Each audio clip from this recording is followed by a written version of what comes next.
दोस्तों हमारे YouTube channel पे स्ट्राइक आई है। अगर 2 स्ट्राइक और आती है तो पूरा का पूरा चैनल डिलीट हो सकता है। दोस्तों आज के इस केस स्टडी में समझने वाले हैं कि YouTube अपने वीडियोस को, अपने ही क्रिएटर्स के चैनल्स को डिलीट क्यों कर रहा है। क्योंकि जब मेरे चैनल पे स्ट्राइक आई तो मैंने कुछ डेटा पढ़ा जिसमें ये मुझे पता लगा कि YouTube ने लास्ट ईयर से अभी तक करीबन 9.5 मिलियन यानी कि 95 लाख से ज्यादा वीडियोस को डिलीट कर चुका है और 4.8 मिलियन चैनल्स को डिलीट कर चुका है। मतलब करीबन 48 से 50 लाख चैनल भी डिलीट हो गया। और कोई चैनल कब डिलीट होता है? जब उसके पास लगातार 3 स्ट्राइक बैक टू बैक आ जाए। और पहली स्ट्राइक हमारे चैनल पे आ चुकी है और आप खुद देखिए हमारा चैनल किस तरीके का है। हम जॉब एंड करियर से रिलेटेड वीडियो बनाते हैं। प्रवीण दिल्ली वाला जॉब्स, आप देखिए हमने बनाया बीसीए के बाद क्या करें। कोई अमेज़न की जॉब रिसेंट निकलती है तो हम वो बता देते हैं। बीसीए कोर्स के टॉप 10 कॉलेजेस, इसके अलावा एमबीए से रिलेटेड, दुबई जॉब से रिलेटेड, फॉरेन जॉब से रिलेटेड हमने वीडियोस बनाए। और जिस वीडियो पे स्ट्राइक दी यूट्यूब ने, उस वीडियो में हमने रिलायंस जियो के बारे में बताया, रिलायंस जियो करियर के बारे में बताया कि रिलायंस जियो का ये पोर्टल है जिसपे अगर किसी को जॉब चाहिए रिलायंस में तो वो कैसे सर्च कर सकता है, क्या प्रोसेस होता है वो बताया। और यूट्यूब ने ये वीडियो डिलीट कर दिया। तब मेरे दिमाग में घंटी बजी और मैंने जब सर्च किया कि क्या बाकी लोगों के वीडियोस भी डिलीट हो रहे हैं, तो आप देखिए बहुत सारे, आप चैनल टर्मिनेट यूट्यूब पर डाल के देखिए, बहुत सारे लोगों के वीडियोस डिलीट हो रहे हैं। और जब इस तरीके का डेटा तो यूट्यूब ही रिलीज कर रहा है कि भैया हमने लोगों के वीडियोस और लोगों के चैनल्स को डिलीट रखा है because we want to make sure कि हमारा जो यूट्यूब प्लेटफॉर्म है वो सेफ रहे। यूट्यूब ये कहता है, देखिए बात सुनने में गलत नहीं है, यूट्यूब चाहता है कि उसका प्लेटफॉर्म सेफ रहे, इसीलिए वो ये सारे एक्शन ले रहा है। इसमें कोई गलत बात नहीं है, मैं इसमें कोई मतलब यूट्यूब को बुरा नहीं बोलूंगा। बट यूट्यूब जिस तरीके से इस प्रोसेस को एग्जीक्यूट कर रहा है उसमें कुछ खामियां हैं, जिन खामियों के बारे में मैं आज बात करना चाहूंगा। और वो खामियां ऐसी है कि एज अ क्रिएटर आपके हाथ में बहुत कम चीजें रह जाती है, राइट। इसके अलावा हम ये भी बताने वाले हैं कि आपको एज अ क्रिएटर क्या चीजें नहीं करनी चाहिए, कैसा कंटेंट नहीं बनाना चाहिए और फ्यूचर में यूट्यूब का स्कोप क्या रहने वाला है वो भी, उस पर भी हम बात करेंगे। तो लास्ट तक देखते रहिए।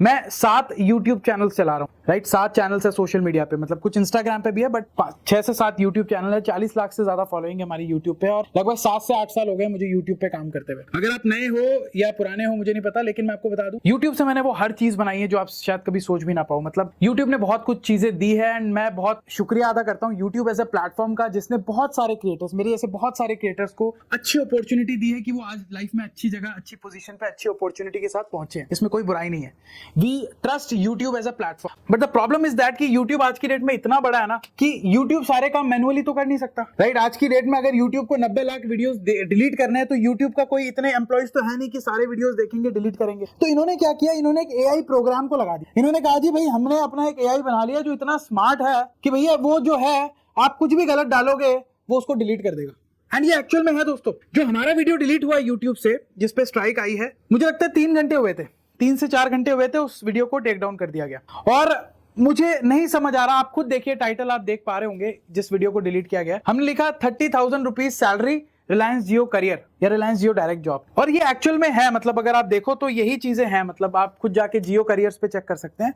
हमने यही सारी चीजें एक्सप्लेन की, हमने कोई झूठा वादा नहीं किया या हमने कोई गेट रिच स्कीम नहीं बताई, कुछ ऐसा नहीं था। हमने प्रॉपर्ली चीजों को एजुकेट किया कि अगर किसी को रिलायंस जियो में जॉब चाहिए तो कैसे मिलता है। मुझे नहीं पता कि जो यूट्यूब का एल्गोरिथम है उसको ऐसा क्या लगा, लेकिन उसने ये पकड़ लिया कि भाई साहब ये तो कुछ गलत बता रहे हैं और उसने वीडियो को टेक डाउन कर दिया। और ये प्रॉब्लम बहुत सारे लोगों की है। यूट्यूब के एआई को बहुत सारे लोग जो क्रिटिसाइज कर रहे हैं वो ये कर रहे हैं कि भाई YouTube का AI जो है वो टाइटल, डिस्क्रिप्शन एंड जो आप समझ लीजिए थंबनेल वगैरह के बेसिस पे ये नाप लेता है कि वीडियो सही है या नहीं है। वो वीडियो शायद पूरा अच्छे से सुनता है नहीं सुनता है मुझे नहीं पता, लेकिन जहां तक मेरा आइडिया है कि YouTube का जो एल्गोरिदम है वो टाइटल देखता है कि आपने टाइटल कैसा रखा है, डिस्क्रिप्शन देखता है और उस हिसाब से जो है स्ट्राइक दे देता है। अब यहाँ पे प्रॉब्लम ये है कि YouTube का AI कोई इंसान तो है नहीं, वो चाहे कितना भी एडवांस हो चुका हो, लेकिन जो डिसीजन मेकिंग एक इंसान कर सकता है वो AI तो अभी नहीं कर पाएगा। AI की अपनी लिमिटेशंस है आज की डेट में भी, वो आज की डेट में भी ह्यूमंस के जितना पावरफुल नहीं रहा है। तो अब यहाँ पे अगर किसी का वीडियो टेक डाउन किया जा रहा है तो मेरा सिर्फ इतना कहना है कि YouTube जो मैनुअल रिव्यू का ऑप्शन देता है आफ्टर एवरी स्ट्राइक जो भी आपके चैनल पे आएगी, उस केस में मैं अगर कोई YouTube की टीम से देख रहा है तो मैं ये कहना चाहूंगा कि मैनुअल रिव्यू भी ट्रांसपेरेंट होना चाहिए। क्योंकि मैनुअल रिव्यू का प्रॉब्लम क्या है दोस्तों, मैं आपको एक्सप्लेन करता हूँ, बोर्ड पे ही बताता हूँ। देखिए होता क्या है, जब आपके चैनल पे कोई भी स्ट्राइक आएगी और वीडियो डिलीट होगा YouTube की तरफ से, मान लीजिए ये स्ट्राइक या वीडियो ये AI ने डाला, तो अब आपके पास एक ऑप्शन रहता है कि आप मैनुअल रिव्यू करवा सको। आप YouTube पे वहां ऑप्शन आता है कि आप मैनुअल रिव्यू के लिए एक बार YouTube टीम को बोल दो। अब ये मैनुअल रिव्यू कौन कर रहा है हमें नहीं पता। अब ये जो मैनुअल रिव्यू कर रहा है बंदा, उसको हिंदी आती है नहीं आती है हमें नहीं पता, क्योंकि देखिए आप सिर्फ ट्रांसलेट करके उस भाषा का पूरा एसेंस नहीं समझ सकते। आपको उस भाषा का प्रॉपर नॉलेज होनी बहुत जरूरी है। अब ये जो मैंने वीडियो हिंदी में बनाया, अब सामने अगर वो मैनुअल रिव्यू वाला बंदे को हिंदी नहीं आती तो मैं कुछ बोलूंगा, वो कुछ और समझ लेगा ट्रांसलेट पे। तो यहाँ पे आप समझिए कि उसकी समझने में भी तो फर्क हो सकता है। मैं वापस से रिपीट करना चाहूंगा, मुझे नहीं पता ये प्रोसेस कैसे होता है, लेकिन यूट्यूब को ये प्रोसेस और ट्रांसपेरेंट करना चाहिए। जब आप किसी भी क्रिएटर की वीडियो का मैनुअल रिव्यू करते हैं तो आपको ये रीजन जरूर देना चाहिए कि भाई आपके वीडियो में ये पॉइंट गलत था, इस वजह से हमने आपका वीडियो डिलीट किया, ताकि एज ए क्रिएटर लोगों को भी पता लगे कि भाई क्या चीज गलत है, ताकि वो नेक्स्ट टाइम से रिपीट ना करे। खाली एक ईमेल करके ये बोल देना कि भाई हमने आपका मैनुअल रिव्यू किया, आपका वीडियो देखा, आपका वीडियो सेफ नहीं है इसलिए हमने उसको हटा दिया, that's wrong in my opinion, right. हमें पता होना चाहिए कि किसने हमारा रिव्यू हमारे वीडियो का लिया है और किस बेसिस पे लिया है। This is my opinion. मैं YouTube से सिर्फ ये कह सकता हूं कि ये जो चीज हो रही है ये बहुत सारे क्रिएटर्स को प्रॉब्लम दे रही है, दुख दे रही है। तो आने वाले समय में ये प्रॉब्लम सॉल्व हो सकती है, बट अभी ये प्रॉब्लम क्रिएटर्स के साथ आ रही है। बहुत सारे क्रिएटर्स के चैनल डिलीट हो रहे हैं।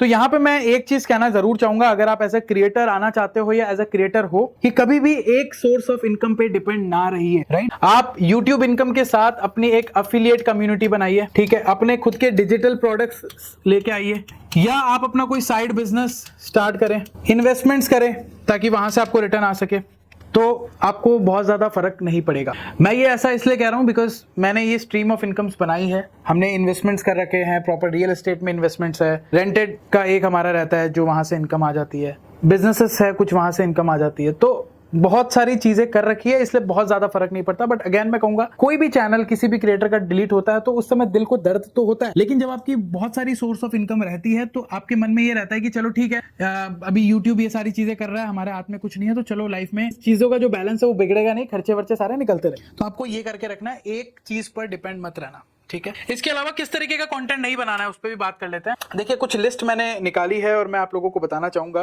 स्पैमी या रिपीटेटिव कंटेंट आप मत बनाइए। रिपीटेटिव कंटेंट का मतलब हो गया सेम वीडियो को अगर आप बार बार अपलोड कर रहे हो, या क्लिक बेट टाइटल या थंबनेल रख रहे हो। क्लिक बेट हर बंदा करता है यूट्यूब पे, लेकिन आज की डेट में आपको वो भी बहुत संभल के करना चाहिए। इसके अलावा मास अपलोड कर रहे हो एआई वीडियोस या एआई टूल्स की वजह से, तो वो भी आपको नहीं करना, राइट। जैसे मतलब मैंने एक पेज देखा जिसपे एक ही वीडियो 100 बार अपलोड हो चुका और उस वीडियोस पे अलग अलग व्यूज आ रहे थे, राइट। तो ये भी नहीं करना। इसके अलावा एआई जनरेटेड या लो एफर्ट कंटेंट जो मास कंटेंट प्रोड्यूस होता है, जैसे चैट जीपीटी से स्क्रिप्ट लिखवा ली, स्टॉक फुटेज ले लिया, रोबोट का वॉइस ओवर करवा लिया और 50 वीडियो सेम फॉर्मेट में बना दिए, ऐसे चैनल्स पे भी खतरा है। मिसलीडिंग या फेक इन्फॉर्मेशन अगर आप प्रोवाइड करा रहे हो, या गेट रिच क्विक स्कीम वाली, मतलब जल्दी अमीर बनने वाली चीजें लोगों को बता रहे हो, तो वहां पे भी खतरा हो सकता है। फाइनेंशियल कंटेंट क्रिएटर्स को खासकर मैं ये कहना चाहूंगा, इवन मैं खुद फाइनेंस पे कंटेंट बनाता हूं, इसलिए मैंने बहुत सारी चीजों पे चेंज किया है, जो शायद आपको भी करना चाहिए। अगर आप एक क्रिएटर है, फाइनेंस का बनाते हैं, तो आपको ध्यान रखना चाहिए।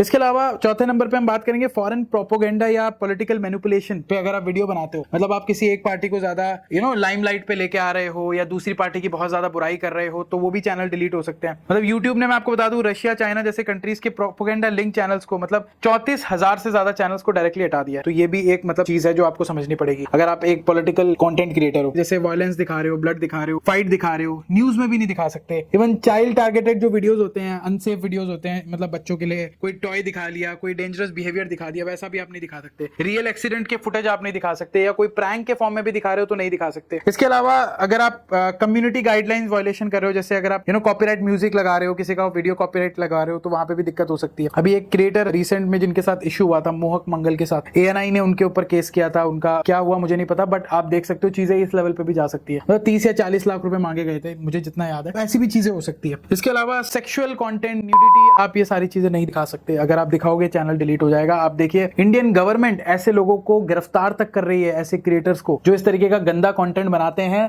कुछ क्लिक और वायरलिटी के लिए। बहुत सारे प्लेटफॉर्म जो इस तरीके का कंटेंट प्रोड्यूस करते थे उनको बैन कर दिया है गवर्नमेंट ने। इवन आप समझिए एकता कपूर का ऑल्ट बालाजी, वो तक बैन हो गया। तो सारे लोग नपेंगे भाई, ये ध्यान रखना। अगर गलत कंटेंट बनाओगे नपोगे। तो लास्ट में मैं इतना ही कहना चाहूंगा भाई कि ऐसा है, YouTube एज अ प्लेटफॉर्म अच्छा है, कोई दिक्कत नहीं है। YouTube मास लेवल पे चीजों को एग्जीक्यूट कर रहा है AI के थ्रू। इस वजह से जो सही लोग हैं वो भी नप जाते हैं। अब आप सोचिए कि हमारा वीडियो में कुछ नहीं था, सब कुछ सही था, लेकिन वीडियो डिलीट हो गया। अब हमारे हाथ में कुछ पावर नहीं है उस केस में कि हम ज्यादा से ज्यादा अपील कर सकते हैं। अपील रिजेक्ट होगी तो आप क्या करोगे? कुछ नहीं कर सकते। इसीलिए अगर आपके पास मल्टीपल सोर्सेज ऑफ इनकम होगी, मल्टीपल जरिए होंगे, आपके बिजनेसेस होंगे, तो आपको ज्यादा फर्क पड़ेगा। मैं दोस्तों ऐसे लोगों को जानता हूं जिनके YouTube पे 50,000 फॉलोवर भी नहीं है, लेकिन महीने का 50 लाख रुपया बनाते हैं। तो इट्स नॉट अबाउट कि एक YouTube चलेगा तो ही पैसा आएगा। मैं बहुत सारे क्रिएटर्स को देखता हूं जो YouTube के पैसे से मैंने गाड़ी ले ली, YouTube के पैसे से मैंने घर बना लिया, ये सब करते हैं। मत करिए यार। आप बहुत सारे लोगों को गलत जगह मोटिवेट कर रहे हैं। लोगों को मोटिवेट करें कि अपने खुद के प्लेटफॉर्म बनाए, आपके खुद के बिजनेसेस बनाए एंड यूट्यूब को लीजिए एज अ मार्केटिंग टूल कि आप अपने बिजनेस की मार्केटिंग कर सकते हैं यूट्यूब के थ्रू, राइट। अगर आप वेट करने जाओगे कि स्पॉन्सर आएगा, मेरे पास नहीं आने वाला। बहुत सारे कंपटीशन है आज की डेट में। मैं 1000 से ज्यादा स्पॉन्सर्स के साथ काम करने के बावजूद ये बात कह रहा हूं कि आज की डेट में पहले के मुकाबले 19 के मुकाबले 25 की अगर मैं बात करूं तो 50% स्पॉन्सर्स भी नहीं है। अगर आप चाहोगे कि भैया मुझे कोई ऐसे ही पैसे दे दे, सेलिब्रिटी बना दे यूट्यूब में, तो हजारों चैनल्स बने हुए हैं, कोई इतना फर्क अब किसी को पड़ेगा नहीं, राइट। तो आप मल्टीपल सोर्सेज ऑफ इनकम बनाइए। यूट्यूब बहुत अच्छा प्लेटफॉर्म है। आप अपने प्रोडक्ट को प्रमोट करें यूट्यूब पे। देखिए यूट्यूब से क्या करते हैं लोग, आपको जुड़ते हैं। तो अगर आप ये चीज कर पाएंगे ना, तो यूट्यूब से आप वो पैसा बना पाएंगे जो आपने कभी सोचा नहीं होगा। आपको जरूरत ही नहीं पड़ेगी एडसेंस की। एडसेंस से कितने पैसे आ जाते हैं यार, 1000 व्यूज पे अगर आपको कोई 80, 90, 100, 200 रुपए दे भी देगा तो कितने व्यूज लेके आओगे। खाली व्यूज के पीछे भागोगे तो जिंदगी बर्बाद कर दोगे। बिजनेस एंड व्यूज को साथ लेके चलोगे तो ऐसा पैसा बनाओगे जो शायद जिंदगी में कभी सोचा नहीं होगा। तो यहाँ पे आप प्लेटफॉर्म को गाली मत दीजिए। प्लेटफॉर्म की मर्जी है, उसको उसके लेवल पे आप जब सोच के देखोगे तो आपको लगेगा वो सही कर रहा है, बट आप अपने लेवल पे सही रहिए, ये आप कर सकते हैं। तो इस चैनल पे क्योंकि हम केस स्टडीज बना रहे हैं, आप केस स्टडी पसंद कर रहे हैं, तो हमने सोचा इस केस स्टडी पर भी वीडियो बनाएं। कैसा लगा मुझे कमेंट बॉक्स में लिख के बताएं। इस तरीके के और वीडियोस भी मैं लेके आता रहूंगा, तो चैनल को सब्सक्राइब कर लीजिए। मुलाकात करते हैं नेक्स्ट वीडियो में। तब तक के लिए अपना ख्याल रखें। जय हिंद, जय भारत।